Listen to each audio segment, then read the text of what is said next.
शुभ सकाळ माझ्या मैत्रिणींनो, ओमसाई फार्मरमध्ये तुमचं स्वागत आहे।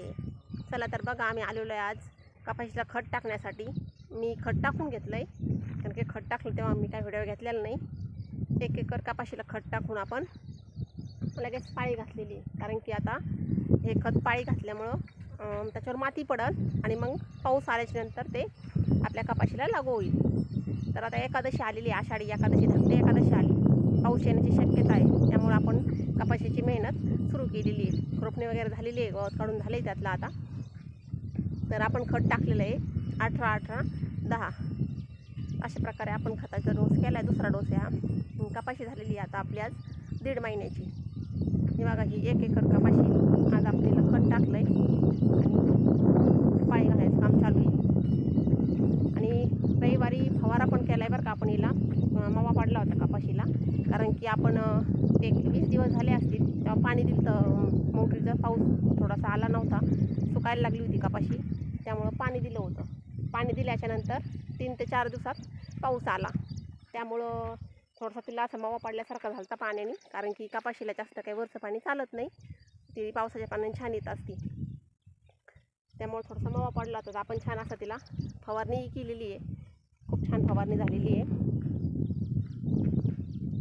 इकडं आपली दुसरी कपाशी आहे। आपण इथं 2 एकर कपाशी केलेली आहे। हिला पण आपण 1-2 दिवसापूर्वी खत टाकून झाकून घेतलेलं आहे, कारण की जशी खुरपणी आवरली तसं आपण शेतीची मशागत सुरू केलेली आहे। कारण की आता पाऊस येण्याची शक्यता आहे, वातावरण पण झालं आहे, आता आभाळ येत आहे, खूप गरम पण होऊ राहिलं आहे, म्हणजे पाऊस येईलच आता। अशा प्रकारे आहे आमची कपाशी। बघा, तुमच्या पण कपाशा किती मोठ्या झाल्यात, दाखवा, सांगा आम्हाला। तर आपण फवारणीसाठी हे पनामा औषध मारलेलं आहे।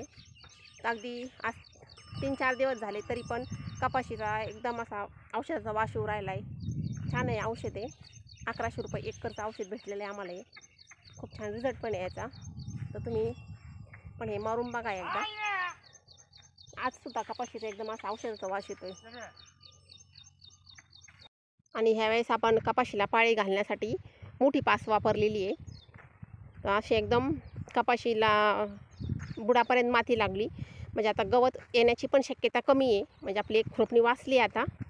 हे बघा, अगदी बुडापर्यंत माती लागलेली आहे मोठी पास वापरल्यामुळं।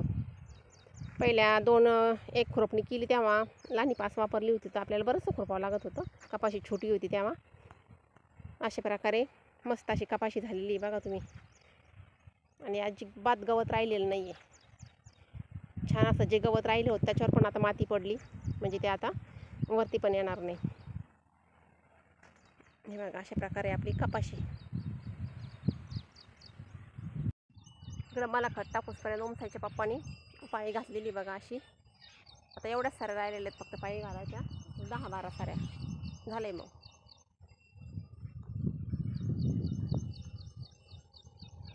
अशा साऱ्या राहिल्यात, जी कोरडी जागा दिसती ना त्या हाकाच्या राहिलेल्या आहेत। आणि इकडं आपण सगळे हे हाकून घेतलेलं आहे, मी तोपर्यंत खत टाकलं आहे।